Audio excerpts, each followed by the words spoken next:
Hi, this is Ron Martinson of ronmartblog.com, and I'm here today to talk to you about the Fujifilm X-E2. So this is a camera with interchangeable lenses. So if I push this button here and twist, take off the lens. It's a zoom. This is the 18 to 55 that comes with it. For those unfamiliar with the platform, on the side here is your image stabilization. It's actually built into the lens, so you can turn that on and off. And then over here, if you switch this to A, this is going to be automatic aperture. If you switch it to here, it's manual aperture, and you use this dial to change the aperture. And then up top, you can have automatic shutter speed. And so if you want to be like program mode or P mode on a traditional camera, you'd switch this over to A, put this on A, so both are automatic. Now you're in program mode. If I switch this down to manual aperture, I switch this to be in aperture priority mode. If I set my shutter speed, I'm in full-blown manual mode. And if I leave my shutter speed and put this to automatic, then I'm back into shutter priority mode. So it's a little confusing at first to new people, but you really get to love it a lot because it gives you the flexibility without actually going through any kind of menus or anything. I actually wish all cameras were built this way.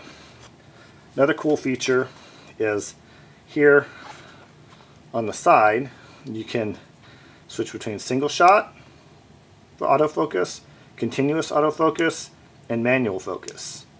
Again, really easy to reach. Now the one downside though is it is easy to bump this accidentally. So I wish this was probably up a little higher or in just some different spot, because I do tend to accidentally bump it. So if we take a look at the top of the camera, we have a button for that's programmable for doing any sort of custom functions. I usually set it up for ISO, but you can set it up for whatever you like. It can be a Wi-Fi button too if you want to turn Wi-Fi on and off through that. If I turn the camera on and I push this little button here, we get a pop-up flash on the top. And it actually goes up kind of high, so it helps to clear the hood.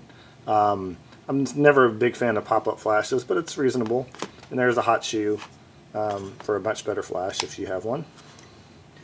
If I take a look on the back here, let's actually take this lens off for this portion. If I take this off on the back, you'll see that there's a sensor here. So if I put my eye up to the viewfinder, then I'll get an optical viewfinder in here. Excuse me, electronic viewfinder. So this is electronic, so you'll see just basically like an LCD. So if I pull my finger off, this simulates what your eye does. So this is the sensor for that.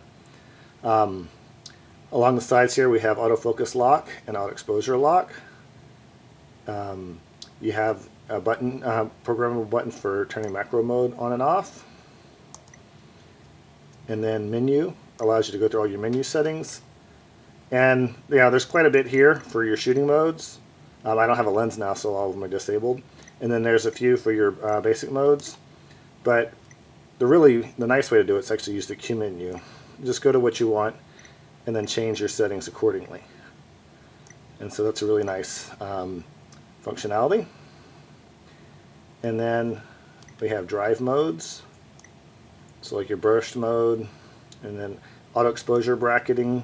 You can do your panorama mode, advanced filters, and movie modes.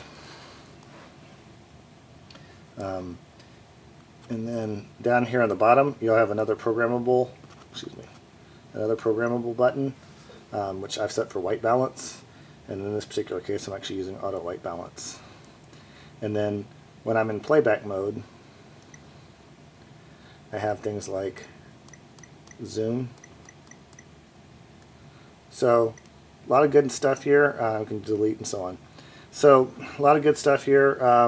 It's a pretty substantial body. It feels very solid. It's not like your typical cheap consumer camera. If you've ever used or held Zeiss lenses, these lenses are very much like your Zeiss lens. You have a red mark and a red dot for like your Canon cameras for matching up.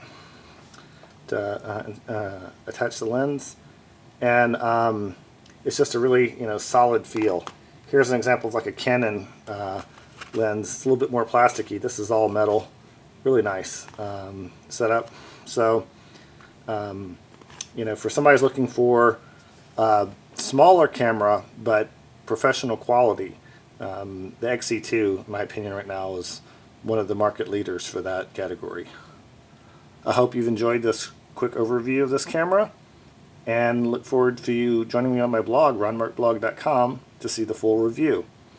Scan the right-hand column of the blog to see all of my camera reviews and other miscellaneous reviews.